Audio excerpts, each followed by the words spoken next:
set in Winston-Salem. Met with my pal, my Twitter friend, Bob Ostrom. Hey, who picked this spot to me? And Fion Arroyo. So anyway, we almost caught an accident. Do it again. Take two. Good, yeah. I'll just relax over here. So anyway, we just want to interview Bob a little bit since we have this opportunity together. Maybe put it up on the blog and see what we come up with. So Bob. Yes, sir. What do you want to know? Interview voice. So Bob. We've got 5 minutes of airtime to fill, and go. How'd you get started?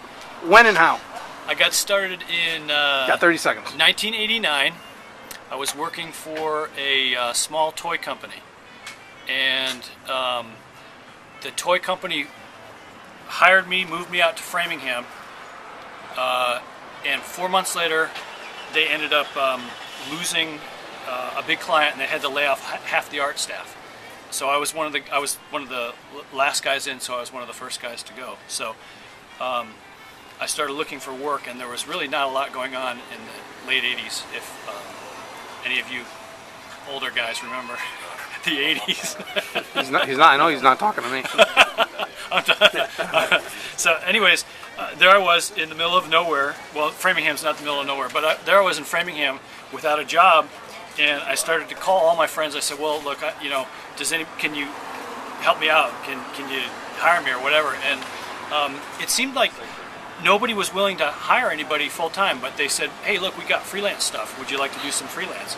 And so a month went by, another month went by. Pretty soon, the work started to snowball, and I started to get very busy. And I said, hey, this is pretty cool. I could make a living doing this.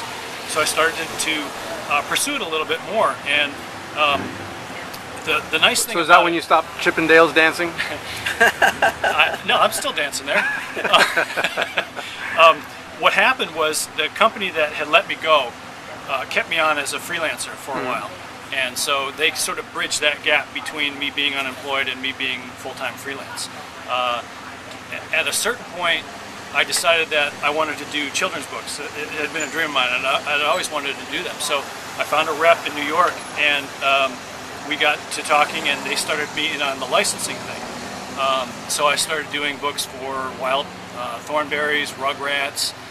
I did one for Dr. Seuss, a couple for the Berensteins. So that was really cool, and that worked out really well for a while.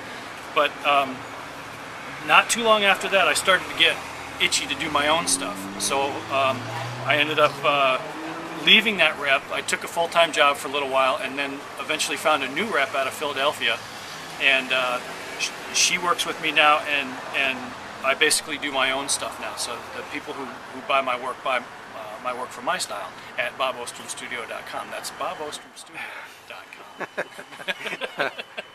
You're very well trained, Bob. I learned that through the videos. So how do you find your work now? I mean, you mentioned reps. So do you do directories? Mail outs? I do advertising directories. My rep is the biggest part of how I get my work.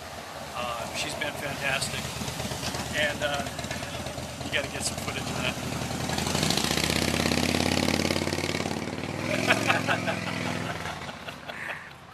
So yeah, most of my work comes through my rep.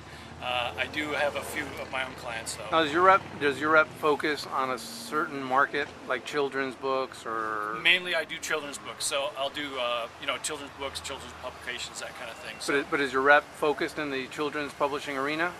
A large part of her stable is, yeah. Okay. Yeah. So it's worked out pretty well. Good stuff. All right. Awesome. So how often do you guys do mailers? Is she in charge of sending mailers she does, out? Yeah, she takes care of the promotion stuff. So. Okay, so do you have any say in how it's designed or how it's put together? We work together at the beginning of the year. Okay, here are the advertising plans that we have. A, B, C, D.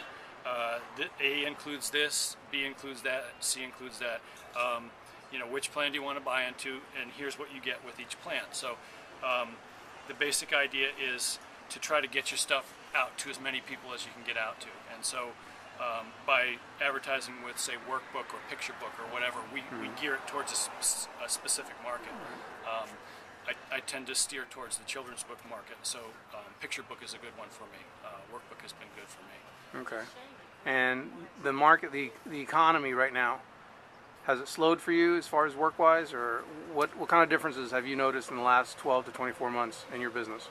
Well, I was on the tail end of a big project I was telling you about before, so things were going pretty well for the last 2 years because I've been involved with this large project. But yeah, the economy has definitely has shown itself in the children's publishing market.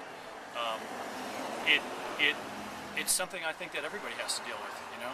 Now, we've discussed before, like the publishing and the children's market has notoriously been, lower paying fees, let's say, compared to advertising or, marketing firms.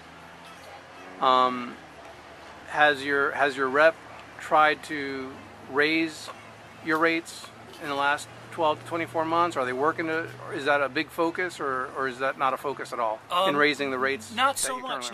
Not so much. It's really basically you get a set of clients, and I have people who come back to me.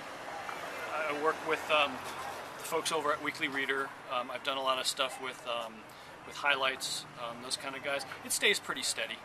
Okay, so it's kind of hard to raise the rates. I mean, I know with publishing, with my experience, it's really hard to raise rates in publishing because they have pretty much standardized. That's true. That's true. Yeah. They pretty much, have their set fee. You know? Right.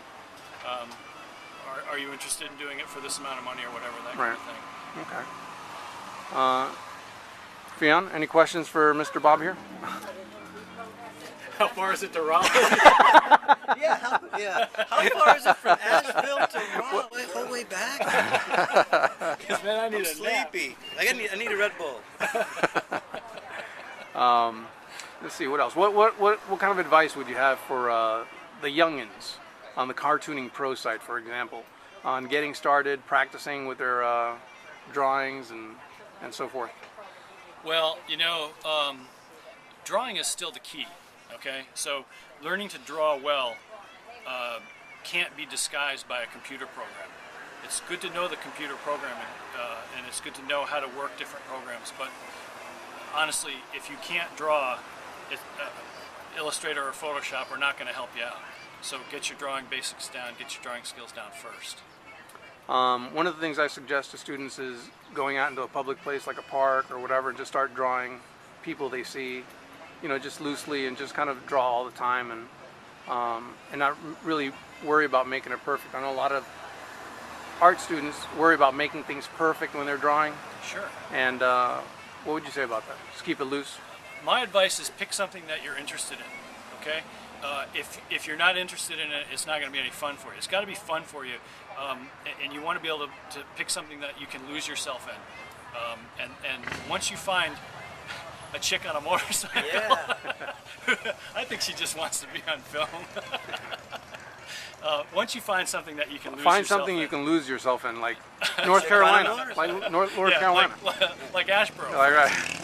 No, if you find something you're passionate about, you'll stick with it, and that's the key. Okay. For me, it's cartooning. For you, it's cartooning. I like to draw cartoons, and I've always been pretty good at that. And so when I draw them, I'm passionate about it, and I want to do that. So that's what keeps me motivated. Very good. Awesome. Where do you see the future of your illustration career going? Well, world domination, of course. Awesome. Very good. That's exactly what we practice, right? Total global domination with my minions of doom. All right, Bob. I don't have any minions yet, but I'm working on it. Bob, thanks a lot. Appreciate it. Thank you, guys. I don't even know if I can frame here. This is Good. Carlos Castellanos, Cartooning Pro, with an interview with Bob Ostrom and Fionn Arroyo. We're going to be back with Fionn later when we head out to his pad and see his new digs. So, Rock on, guys. Bye. Bye.